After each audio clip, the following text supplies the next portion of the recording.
Five Nights at Godred. A spooky story written by Clayton Ben, narrated by Nigel Hoppingston, and produced and adapted for audio by Peter Rockley. Chapter 1. 7:50 a.m. Titmuth Sheds. Maintenance? Questioned Henry that morning. The big green engine had just returned home from Manchester after pulling the flying kipper earlier that morning, and he wasn't expecting the Fat Controller to greet him and task him with another errand so soon. Yes, Henry, the stout gentleman explained. You see, I've been getting complaints from the ironworks that the branch line servicing them is in some poor condition. And honestly, I feel I've been neglecting that line. So you will take the workmen at night to the Godred branch line to repair any of the tracks or foundations that need repair. Henry seemed a bit disappointed. The island was already busier than ever, with a lot of wacky misadventures happening recently. What with storms, floods, stations, and a hungry ram. The last thing he wanted was yet another job. But sir, what about the flying kipper? I'm sure Bogo can handle the kipper while you're busy. He hasn't had much to do lately. Then why can't Bogo do it? Because you know the line better. I trust you'll get the job done in no time. Fine. How long will this take? Well, if we're lucky, by the end of the week, should be enough to satisfy the brutes of the ironworks. The Fat Controller seemed tense when he mentioned them. Even he disliked the ironworks. Henry sighed. He didn't feel like doing it, but he wouldn't refuse an order from the Fat Controller. Yes, sir. I'll be right on it. Excellent. We'll take the workmen tonight.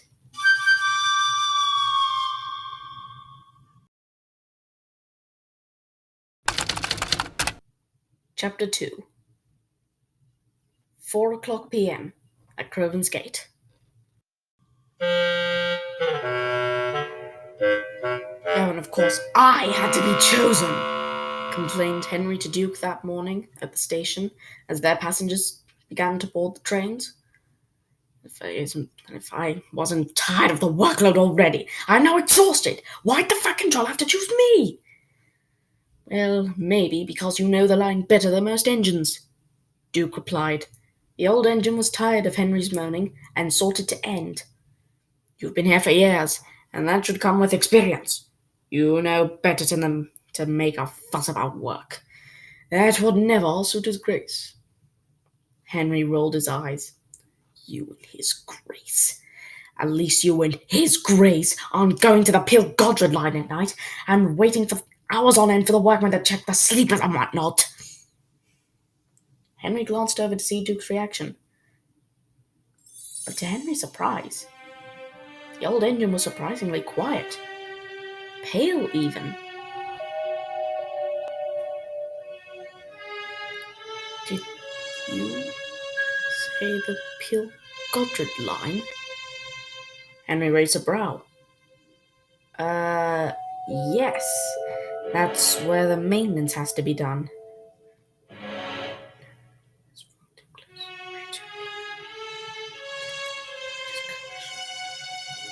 Henry was confused by Duke's muttering. What's too close? He asked. Duke looked back at him, startled. Nothing. Just stop complaining and get on with your work. The guard blew his whistle, and Duke set off. Also, be wary. The Godred line crosses the Mid-Sodor Railway. Henry was more confused than ever. Your old line? Why is that a concern? But Duke said nothing more as he left the station, leaving Henry speechless, having no idea what would happen that night. Chapter 3. 7:20 p.m. at Wellsworth.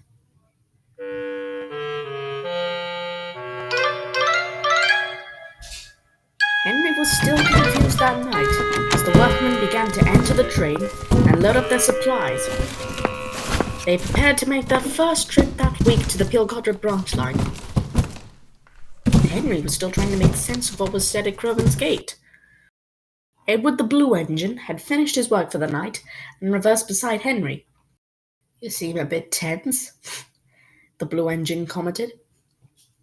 It's Duke. Henry told him. "I was acting strange at the station today, and when I told him about my work, apparently the Peel Godred line crossing his old railway unsettles him for some reason." Edward pondered for a moment before speaking. "Old Duke doesn't know a lot about the island, more than me even. Perhaps there's something that disturbs him." "Well, the last thing I want is to be bothered by some old fuddy-duddy like him," he snapped. "I already have to wait for hours on end for the workmen to just mend the foundations and sleepers and whatnot, instead of doing the job I love. The last thing I need is to be paranoid about something Duke's hiding." "I'm sure Duke isn't being secretive," Edward reasoned. "Maybe the thought of his old railway brings back bad memories." Henry grunted. "Maybe." There was a long pause between Edward and Henry as they waited for Henry to leave. "Ooh, ooh, ooh." Just then, they heard an owl hooting. Edward sighed. "Whenever that owl hoots, a mist rolls in. And there's a legend that when the mist's about, strange things tend to happen." Edward's expression turned stern, and he glanced at Henry. "Take care on the old line tonight, old boy." Henry scoffed. "Stupid bird."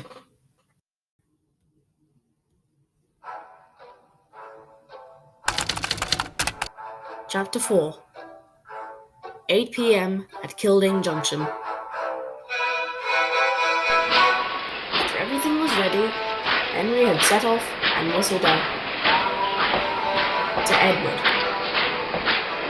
As the junction for the bridge came into view, Henry stared at the clear night sky. The stars and moon shone brightly. The only noises came from him, his train, and the gentle rustling of the trees. Henry scoffed once more. "Owls, railways, mists," he said. "Have all our island's oldest residents gone mad? There's not even any mist." His driver, Patrick, sighed as they crossed the junction off the main line onto the bridge. "Edward and Duke know what they're saying. They're not mad." "Edward, maybe," Henry sniffed. "But Duke's another case. Clearly being stuck in a shed for all those years has made him lose his marbles. He's a nut." "You don't mean that." Patrick scowled. "You're just upset about the new job. Trust me, all will go well while we done quickly." Henry said nothing more as they ventured deeper onto the line.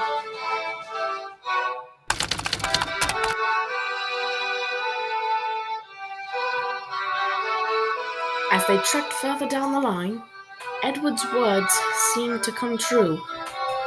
Presently, mist began to roll in. At first it was faint, but as Henry travelled further on, it got thicker and thicker. Soon the mist was everywhere. Henry struggled to see ahead. The only evidence that he had passed Cronk Abbey was that the station lights were shining faintly on a small portion of the line. Driver, I can't see the rails anymore," Henry complained. Patrick told the fireman, Ted, who told him to look over the engine as he popped his head out of the cab. Henry was right. Everything around them was barely visible. He could just see the sharp bare branches from dead trees littered around the track, sticking out near the line. Not even Henry's lamp made even the smallest difference against the harsh mist. Concerned, Patrick slowed down the engine. They carried on further into the mist. "This is dangerous," he commented. "We may need to stop soon." Ted nodded and shoveled in more coal, which warmed them up against the cold night air. Chapter 6. 8:20 p.m. at Kirkmashan. They finally stopped beside a red signal. Henry was exasperated, muttering something under his breath, something about kippers and sleep. Patrick peered out of the cab and could faintly make out an old building. I think that's a station, he told Ted. We should probably stop here before the mist gives us any more trouble. All right, I'll tell the others, Ted replied as he clambered out of the cab and made his way to the works unit coach. He returned with the foreman, who was then told how Henry couldn't carry on in the mist. Right then, I'll take my men out and we'll take out supplies to mend the line. The foreman shouted for the other workmen, and soon all of them had come out with the supplies. We'll stay here and wait for you lot to finish, Patrick told them. And with that, the workmen left, supplies in tow, as they disappeared into the mist. Patrick stared once more at the old station, which stood sad and alone, yet had a menacing aurora to it. In fact, he felt uncomfortable in general being there. Was it the mist, or Duke's words at Croven's gate? He didn't know. Either way, he brushed it off and turned back to Ted. You brought any cards? Ted rustled through his pockets, before finally revealing a small box containing a deck of cards. Of course, this'll pass the time,